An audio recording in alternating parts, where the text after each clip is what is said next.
Yeah, we've circled the wagons. Well, not really, but what we have circled here is 5, count them, 5 high-wing composite exterior light sport aircraft.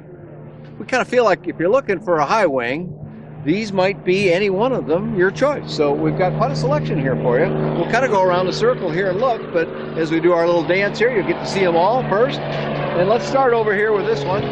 So, Sirius, same company behind the Sting airplane, which is TL Ultralight. This comes out of the Czech Republic, and just like the Sting, it's an all carbon fiber airplane. Side-by-side seating. In fact, all 5 of these again are side-by-side seating, but they have little differences. So come on around the circle. We're going clockwise here. We'll come around to the Jabiru. This is the J230. Now they also have a J250, and the way you can tell is by out there on the wingtips. It says little wingtip sails on it, and that's what differentiates the 230 from the 250. But this is the Jabiru. Comes out of Australia. Comes to the USA as a kit and is built by Jabiru USA, who assembles it into an SLSA, or you can have it in a kit form as well. Finally, we come around a little further here. We come to the flight design. This is the flight design CTLS, the #1 ranked aircraft in the market at present, and a lot of people know about it. We'll come back and do a little more detail on all of these. Now we come to the 3X trim. This is the Navigator 600. This is out of Poland, and another composite airplane, but with its own differences as well.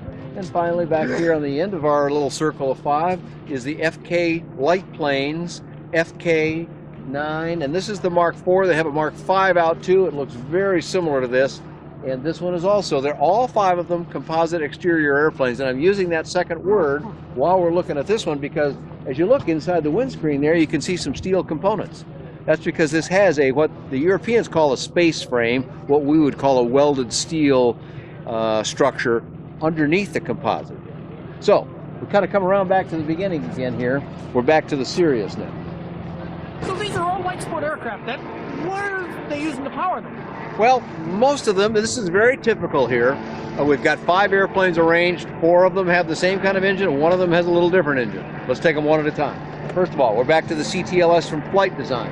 Uses the Rotax 100 horsepower engine, and as you can see, a 3-blade prop. Coming around the circle here, we get to the 3X trim, the Navigator 600. 3X trim is the name of the company. Rotax engine, 100 horsepower engine, 3-blade prop on it. Composite prop in both cases. We move around the circle a little further, we get to the FK light planes, FK9, Mark IV, Rotax engine, 3-blade composite prop. Now we'll move around a little further to the Sirius, also another Rotax engine, another 3-blade composite prop. And finally now we complete the circle with the one that's really different here. And this is very typical of the market shares. Rotax has about 75%. Jabiru has about 20% of the overall market. Continental has a few engines in there, but the Jabiru engine, this is the one airplane, I used to say this is the one airplane in the world that has both engine and airframe built by the same company. In fact, there's one other, and it's called Sonex, who makes an engine of their own too. But in the LSA space, this is the only one I know of that has both engine and airframe made by the same company. They're both from Australia, although the kit is assembled here as mentioned earlier. This is the Jabiru 3300, so it's the most powerful of all of these. This is a 120 horsepower engine swinging a 2-blade composite prop from Sensenich.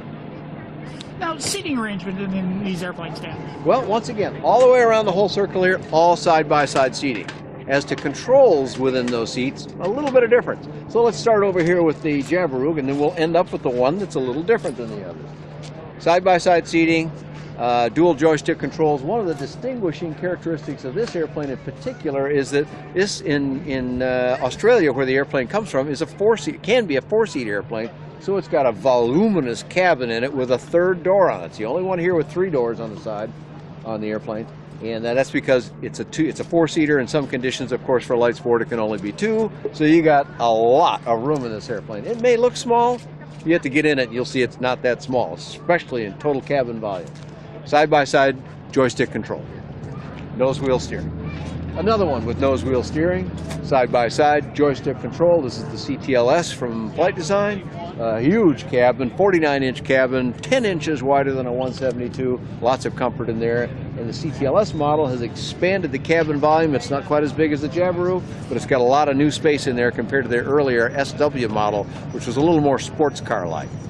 Coming around the circle further again, we get to the 3X trim Navigator 600, and especially from this angle, in one part of it, like the engine area, it looks like there's not enough room for a Rotax engine in there, but there is.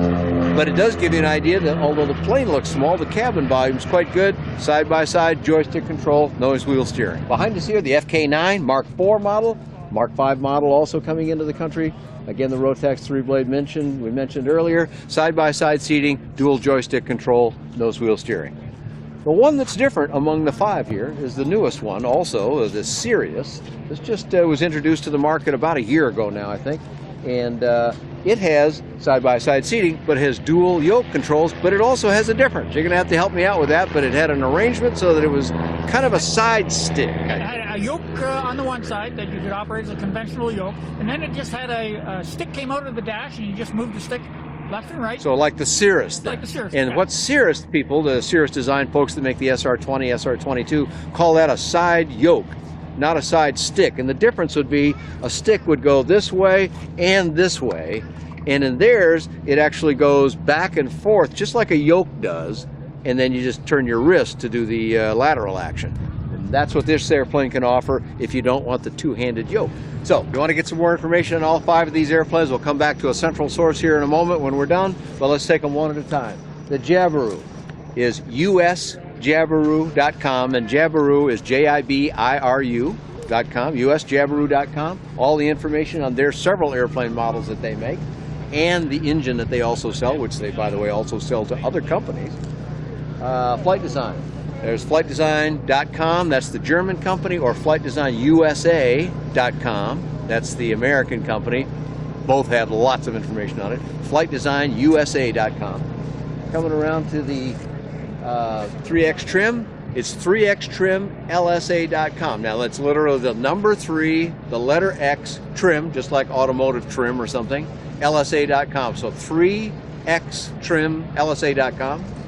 And finally, the FK Light Planes. Now there's an fk-lightplanes.com. That's the factory in Germany. A lot of information. They have 3 very different models, but it's represented in the U.S. now by Hansen Air Group, so it's hansenairgroup.com. Hansen is Hansen, airgroup.com. And the rest of the circle here, we got 5 this time, so that's cool, is Sirius.aero. Now the .aero part, that's new, but a lot of people know that. Sirius is not like Sirius face. It's SIRIUS. So SIRIUS.com. That'll get you the information on their airplane. And they also have other models, and their website will link you to those other models as well. And you have information on these airplanes on your website, Dan? I do. I have information on all of them. Let's see. I have flown all 5 of these airplanes, and you can find information about all of those on bydanjohnson.com or bydanjohnson.com with links to all of their websites.